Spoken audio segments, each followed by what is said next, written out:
Adana, 35, lived in Enugu and had built a life that from the outside looked perfect. She was an accountant, organized, careful with numbers, and had a home that ran smoothly because of her. Bills were always paid on time, repairs were never delayed, and every detail of their family life seemed in place. Her husband, Chuka, was a successful businessman, confident, charming, and often away on trips that sounded important. For 6 years, they had shared laughter, quiet dinners, and the kind of comfort that comes from knowing someone well. But recently, things had started to feel off. Chuka's phone calls went late into the night, filled with whispers and hurried words. Weekend trips became sudden and unexplained. When he was home, his warmth had vanished, replaced by cold indifference. "I'm busy" had replaced the easy "I love you" they once shared, and even small gestures of affection disappeared. Adana felt it in her gut, a knot of worry that refused to untie itself. She caught herself rationalizing it, blaming work stress or travel fatigue, telling herself that she was imagining things. Yet deep down, she couldn't ignore the growing emptiness between them. She kept up the house, kept everything running smoothly, but inside, a quiet unease was settling in. She loved Chuka and wanted to believe in the man she had married, the life they had built together. But every silence, every distracted glance, every missing word made her wonder if the marriage she clung to was just a beautiful illusion. Adana didn't speak about it. She carried the tension like a weight, smiling when she could, pretending that everything was fine, all the while feeling the slow, creeping distance between them. It was a quiet Sunday afternoon when Chuka walked in from what he called a business trip, but he wasn't alone. Behind him, smiling confidently, was a young woman Adana had never seen before. "She'll be staying for a while,"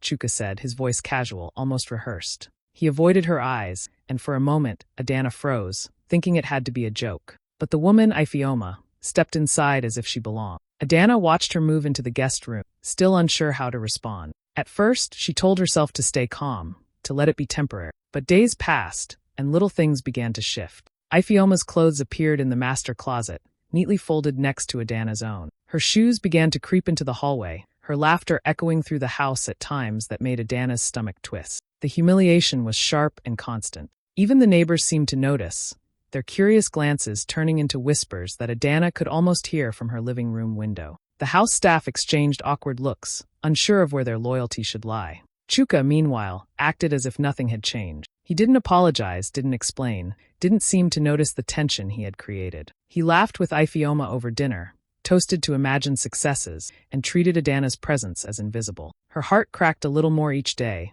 but she didn't scream, didn't cry. She spoke softly when she had to, keeping her voice calm, almost too calm. That calmness, however, hid a growing storm. Inside, a part of her was already planning, already watching, already counting every small injustice like a ledger she intended to balance. Adana's silence became her shield. She refused to give Chuka the satisfaction of seeing her pain openly. Every gesture, every word, every quiet glance was measured, precise, a mask she wore while her mind churned with disbelief, anger, and a simmering determination. She loved her home, her life, and herself too much to let this break her completely. The young woman in her house didn't realize it yet, but Adana wasn't as fragile as she looked. And the more Ifeoma tried to erase her, the clearer Adana saw the truth. This was not a woman who would crumble quietly forever. She would endure, and she would act. That Sunday, which began like any other, became the day Adana realized her marriage, and the life she thought was safe, had changed forever. The quiet in the house was no longer peaceful. It was the silence before a storm she would not ignore.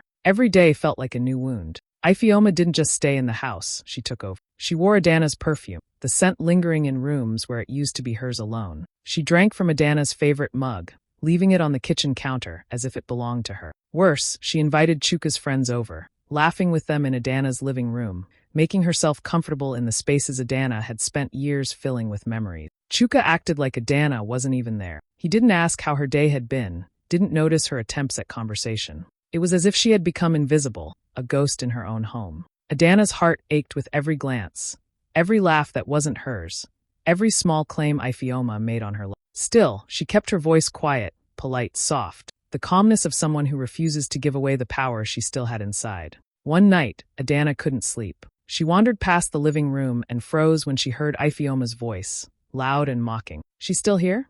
I thought you'd throw her out by now," Ifeoma said, laughter ringing cruelly through the house. Something shifted in Adana at that moment. Not tears, not despair, but a steady, cold focus.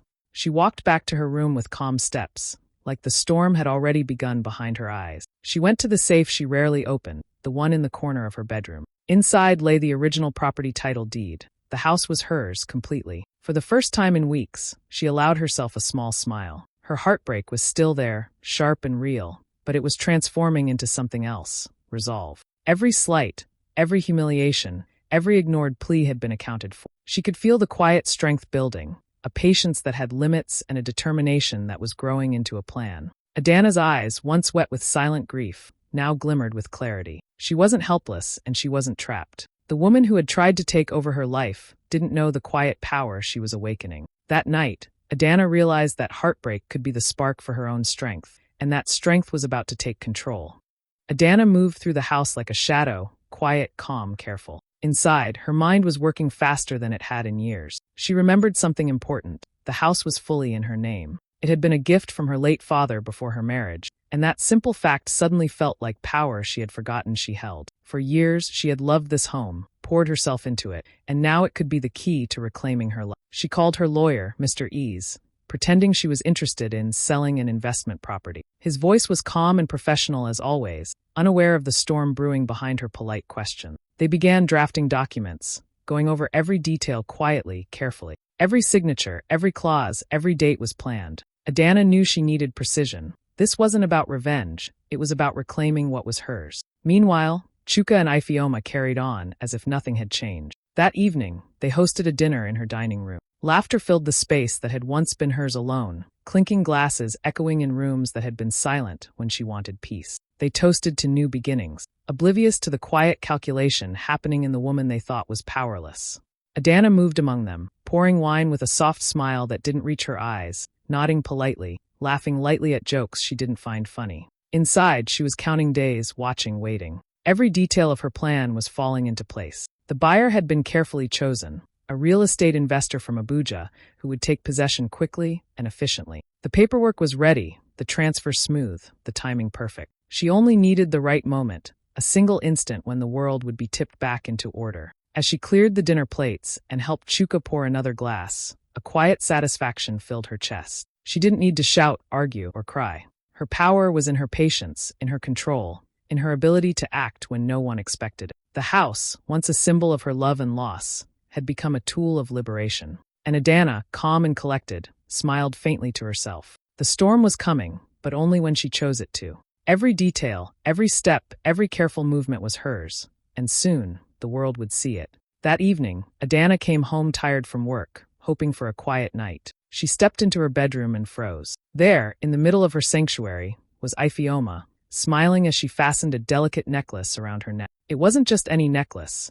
It had belonged to Adana's late mother, a piece she had treasured her entire life. "Oh, relax," Ifeoma said, her tone casual, almost mocking. "You won't need this once Chuka and I redo the place." Adana felt something inside her snap. For weeks, she had held back, counting her losses in silence, swallowing humiliation after humiliation. But that sentence, so careless, so cruel, lit a fire that had been quietly smoldering. She didn't scream, didn't cry.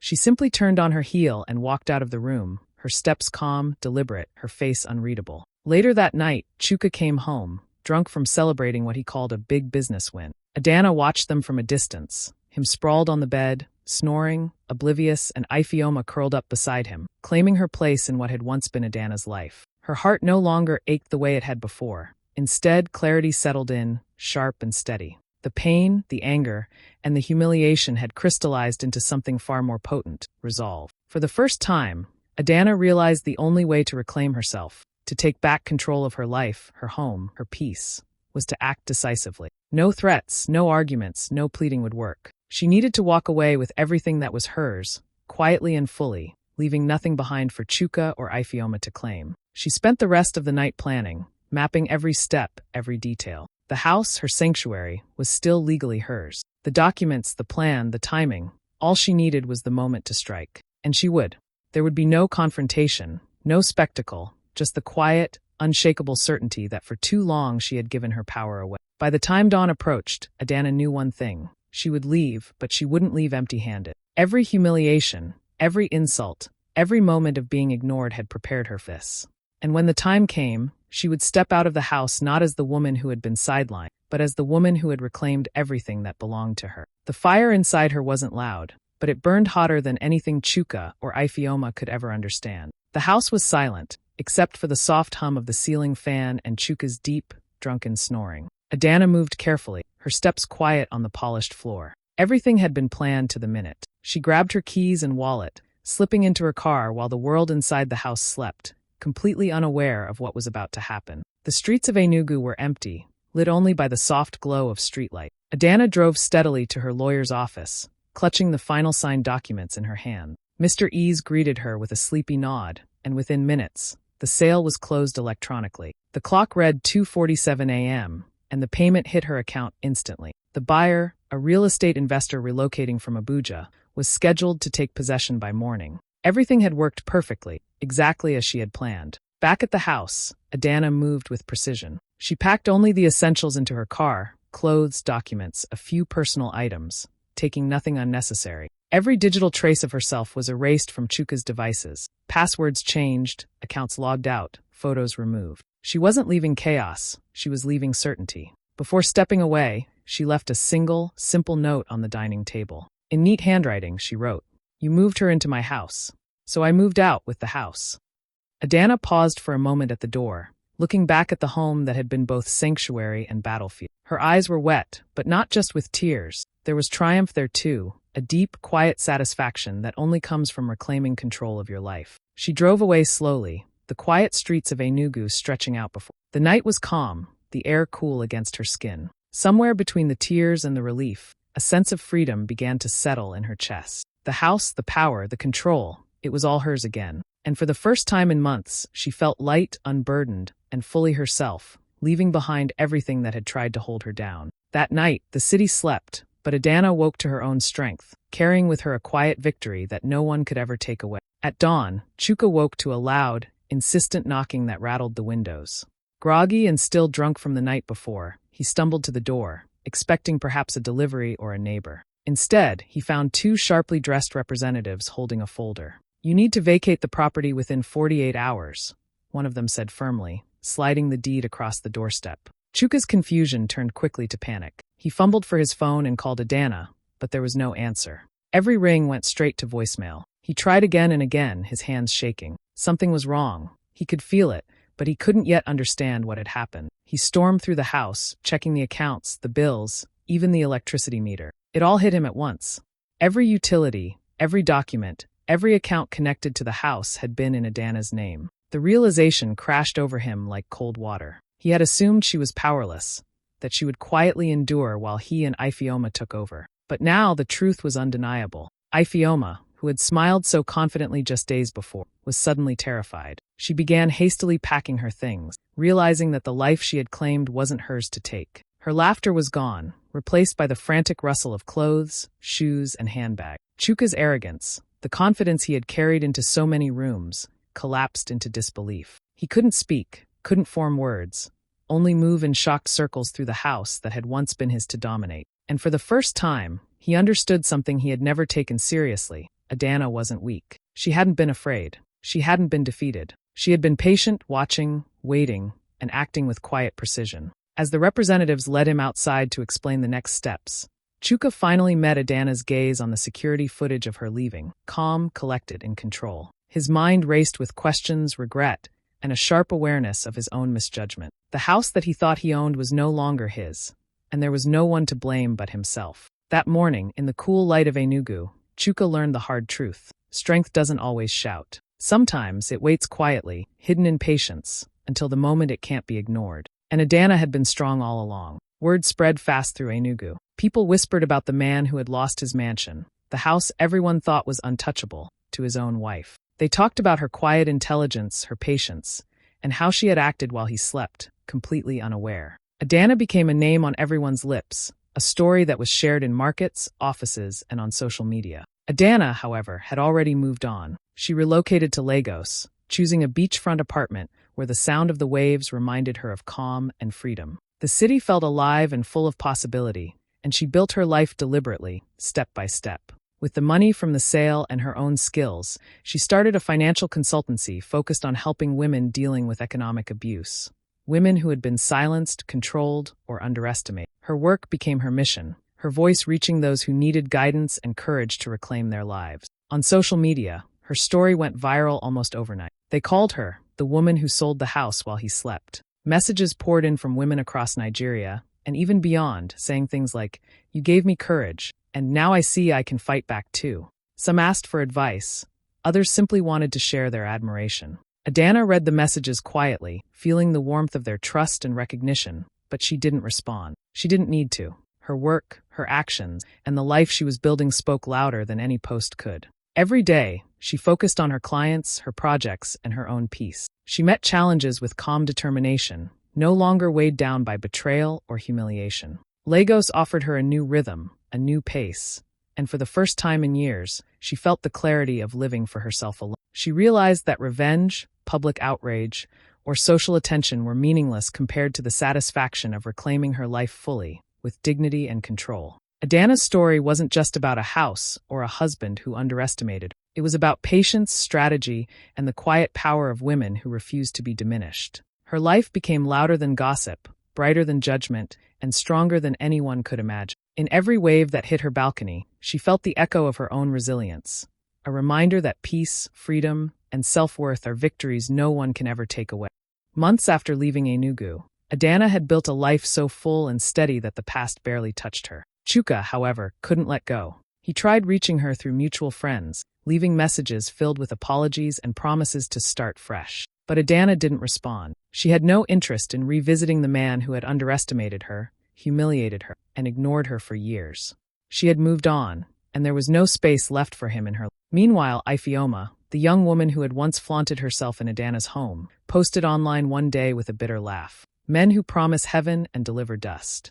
Her words, intended as some kind of triumph, instead showed how karma had come full circle. People who had once whispered about Adana's power now nodded knowingly. The story had reached beyond Enugu, beyond social media feeds, becoming a cautionary tale about arrogance, greed, and underestimating quiet strength. One afternoon, Chuka drove through Lagos and noticed a massive billboard on the side of the road. His eyes widened. There she was, Adana, confident, radiant, standing tall beside the name of her firm. The slogan read, "Financial freedom starts with knowing your worth." He parked, unable to move for a few moments, staring as the reality sank in. She had created something meaningful, something that carried her name, her work, and her story far beyond anything he could ever touch. Regret settled quietly in his chest, a slow burn that made his old arrogance feel painfully foolish. He realized that the life he had tried to control had slipped from his grasp not through chaos or force, but through patience, planning, and quiet determination. Adana hadn't been weak, she had been unstoppable. Chuka finally left the roadside, but the memory of that billboard lingered, an unshakable reminder that the woman he had once tried to dominate was no longer his story. She wasn't someone to be won back or bargained with. She was her own legacy, creating a life that inspired others and moved forward without looking behind. Adana continued her work, meeting women, teaching them, guiding them to claim control over their finances and their lives. Each success was a quiet echo of her own journey. Chuka, watching from a distance, could only witness the power he had lost. And Adana? She wasn't interested in revenge, validation, or nostalgia. She was building, growing, and thriving, a living proof that patience, strength, and self-respect are worth more than anything a man could take away. A year had passed since Adana left Enugu, and she now stood in front of a packed audience at a women's leadership conference in Nairobi. The room buzzed with anticipation, the energy of hundreds of women eager to hear her story. She took a deep breath, feeling the calm strength she had built over months of hard work and quiet determination. "They said I lost everything, but that night, I found myself," she said, her voice steady. The crowd erupted in applause, cheers echoing around the hall. Her smile was calm and radiant, not the forced smile of someone hiding pain, but the confident smile of a woman who had reclaimed her life. She spoke about freedom, clarity, and courage, never mentioning Chuka, Ifeoma, or even the house that had sparked her journey. Her words were about empowerment, about taking control of your own story, about refusing to let anyone else define your worth. After the speech, Adana stepped out onto her balcony. The sun was dipping low over the ocean, waves crashing gently against the shore. She leaned on the railing, letting the cool breeze brush her face. In that quiet moment, she whispered to herself, "Never again will I shrink to fit inside someone else's comfort." It was a promise she made to herself long ago, one that had guided every decision since. Below her, the city moved on, unaware of the battles that had brought her here. But for Adana, every hardship, every betrayal, Every sleepless night had led to this, a life built on her own terms. She stood there, the sound of the ocean mixing with her quiet triumph, a living example of how one woman's pain could transform into strength, inspiration, and a movement of empowerment. The camera would fade out, but her story, and the courage she inspired, would continue to ripple far beyond that balcony.